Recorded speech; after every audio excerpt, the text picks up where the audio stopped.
hati yang penuh kasih, mau berbagi, dan mau mempercayai orang lain.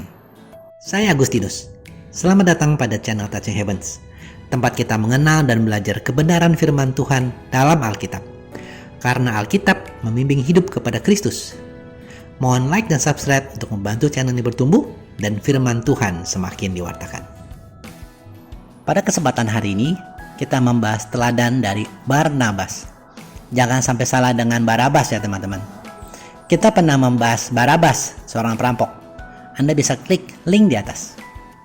Namun, Barnabas ini adalah seorang anggota jemaat mula-mula di kota Yerusalem dan kemudian menjadi penginjil di Antiokhia dan Siprus, serta teman seperjalanan Rasul Paulus. Mari kita belajar dari keteladanan Barnabas. Pertama kali kita mengenal Barnabas dalam Alkitab adalah dalam Kisah Para Rasul bab 4. Mari kita baca dari ayat 34 hingga 37 ini.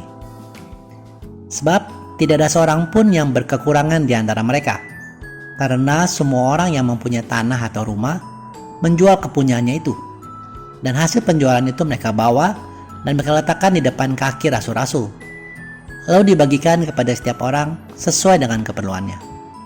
Demikian pula dengan Yusuf, yang oleh rasul-rasul disebut Barnabas, artinya anak penghiburan, seorang Lewi dari Siprus. Ia menjual ladang miliknya, lalu membawa uang itu dan meletakkannya di depan kaki rasul-rasul.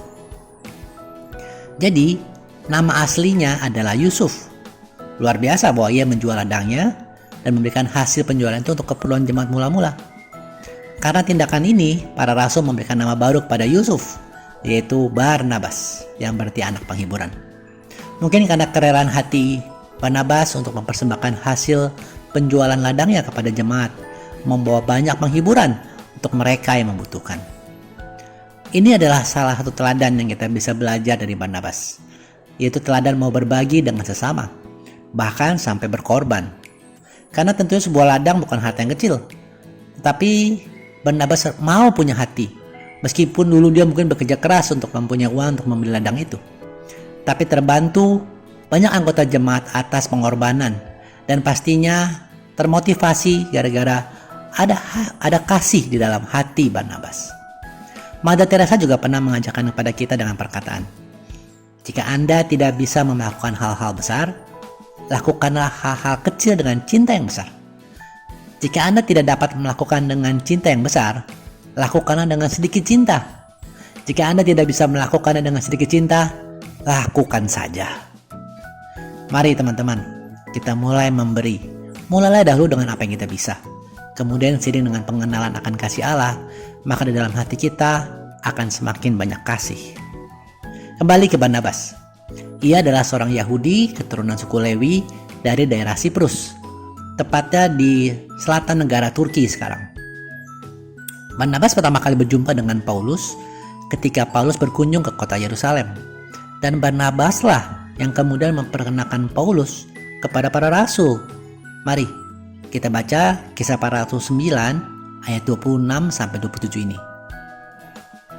Setibanya di Yerusalem, Saulus mencoba menggabungkan diri kepada murid-murid, tetapi semuanya takut kepadanya karena mereka tidak dapat percaya bahwa ia juga seorang murid.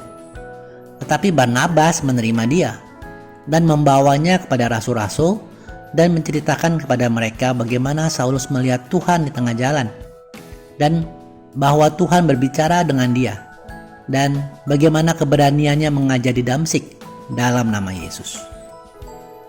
Teman-teman, Barnabaslah yang meyakinkan para murid dan jemaat di Yerusalem bahwa Saulus sudah bertobat, mengganti namanya menjadi Paulus.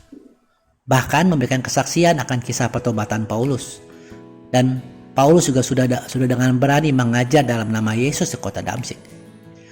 Bagaimana mungkin di antara para rasul dan jemaat mula-mula di kota Yerusalem hanya Barnabas yang berani dan mau percaya menerima Paulus, meski reputasinya sebagai Saulus si penganiaya, pengikut Yesus itu. Barnabas tidak hadir di kota Damsyik ataupun tidak melihat sendiri pertobatan Paulus. Mungkin saja berita pelayanan Paulus di kota Damsyik sudah sampai ke Barnabas. Namun saya ragu akan kecepatan berita tersebar di abad pertama itu ya teman-teman. Tetapi yang lebih masuk akal mungkin Barnabas sendiri yang punya hati lembut dan baik untuk percaya dan mau memberikan kesempatan kepada Paulus untuk menceritakan sendiri kisah pertobatan dan niatan hatinya sekarang. Bukan hal mudah ya, apalagi di zaman sekarang ya teman-teman, di antara banyak penipuan dan pengkhianatan.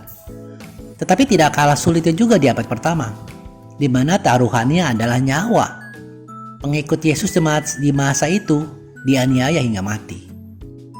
Di zaman kita paling-paling kerugian materi atau uang. Ya bukan hal sepele juga. Namun inilah yang kita bisa teladani dari Barnabas. Pastinya Barnabas mempunyai relasi yang baik dengan Roh Kudus dan hidup dalam pimpinan Roh Kudus. Beda ya teman-teman, antara percaya dan membuka hati dengan sekedar ceroboh atau mau percaya-percaya saya tanpa dasar. Dengan kata lain terlalu naif.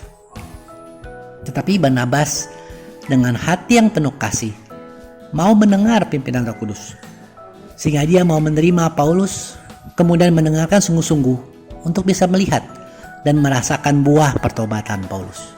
Karena ingatlah, buah pertobatan harus bisa terlihat dan dirasakan oleh orang lain, tidak sekedar perkataan. Dan buah pertobatan Paulus adalah pelayanan yang berani di kota Damsyik. Teman-teman, dua hal tadi adalah yang kita dapat pelajari dari keteladanan Barnabas. Bagaimana dengan kita? Bersediakah kita dengan kasih berbagi kepada mereka yang sungguh membutuhkan? Atau beranikah kita percaya dan memberi kesempatan kepada mereka yang sungguh mau bertobat? Atau malah kita belum memaafkan pasangan, family atau teman kita sendiri? Mari kita semakin mengenal karakter dan kasih Tuhan, agar kita sendiri dapat semakin serupa dengan Kristus dan dapat menjadi saluran kasih-Nya kepada semua di sekitar kita. Terima kasih sudah menyaksikan. Sampai bertemu pada video Kenal Alkitab Rabu depan. Kasih karunia Tuhan Yesus Kristus menyertai Anda sekalian.